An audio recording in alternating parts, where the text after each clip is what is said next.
Berita politik terbaru hari ini. Prabowo berjasa besar kepada Jokowi sampai menjadi presiden 2 periode saat ini.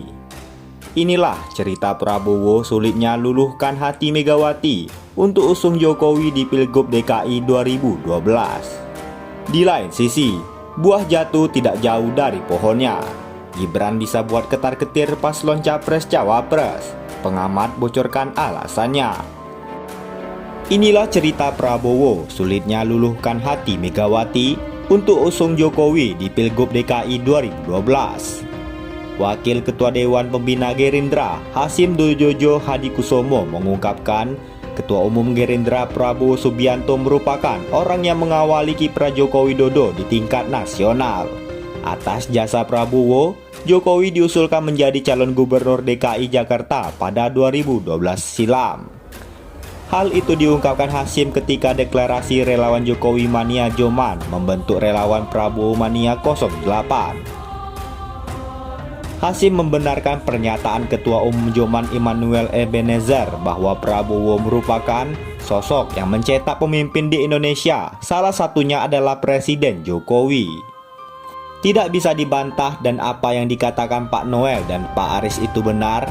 Yang bawa Pak Jokowi ke Jakarta pada bulan April 2012 itu Pak Prabowo Subianto, ujar Hasyim di Gedung Joan, Jakarta.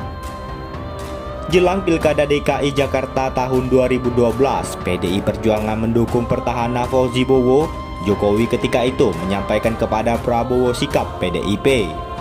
Kan Pak Jokowi bilang ke Pak Prabowo, Pak Prabowo, hendaknya Pak Prabowo pisah sama Ibu Ketua Umum PDIP Megawati Soekarno Putri. Karena saya dengar PDIP dukung Fauzi Bowo, ujar Hasyim. Adik kandung Prabowo ini masih ingat ketika April 2012 ada pertemuan dengan Ketua Umum PDIP Megawati Soekarno Putri. Prabowo bertemu Megawati untuk meyakinkan supaya mencalonkan Jokowi di Pilkada DKI 2012. Waktu itu Prabowo ketemu dengan Ibu Mega, disaksikan oleh almarhum Dojojo Kumolo, dan di situ Pak Prabowo mulai betul-betul meyakinkan Ibu untuk mencalonkan Pak Jokowi, kata Hasyim. Saat ini Megawati belum mau mendukung Jokowi sebagai bakal calon gubernur DKI Jakarta 2012. Prabowo terus melobi Megawati sampai luluh mau mendukung Jokowi. Waktu itu Ibu Mega belum mau mendukung Pak Jokowi. Itu sejarah itu, dan Pak Prabowo datang lagi, ketemu lagi. Pelan-pelan meyakinkan Ibu untuk mencalonkan Pak Jokowi, kata Hasyim. Akhirnya Gerindra dan PDIP mencalonkan Jokowi bersama Basuki Tejahjapurnama atau Ahok di Pilkada DKI 2012. PDIP dengan 11 kursi dan Gerindra 17 kursi. Hanya dengan dua partai itu bisa membawa Jokowi menjadi gubernur DKI Jakarta. Perlu 15 kursi untuk mencalonkan seorang calon gubernur. PDIP tidak bisa sendiri, hanya 11 kursi. Kami Gerindra waktu itu dua partai lawan 34 partai di DKI waktu itu. 2012 ada 36 partai. PDIP dan Gerindra, kita lawan 34 partai dan menang waktu itu, ujar Hasyim. Dan Pak Prabowo mendukung dan menjadikan Jokowi Ahok jadi pimpinan DKI. Itu sejarah dan itu saksi, pungkasnya. Di lain sisi, buah jatuh tidak jauh dari pohonnya. Gibran bisa buat ketar-ketir paslon capres-cawapres. Ini penyebabnya. Selain menjadi perbincangan masyarakat hingga mancanegara karena mencalonkan diri sebagai cawapres, putra sulung Presiden Jokowi Gibran Rakabuming Raka juga bisa membuat ketar-ketir paslon capres-cawapres di Pilpres 2024.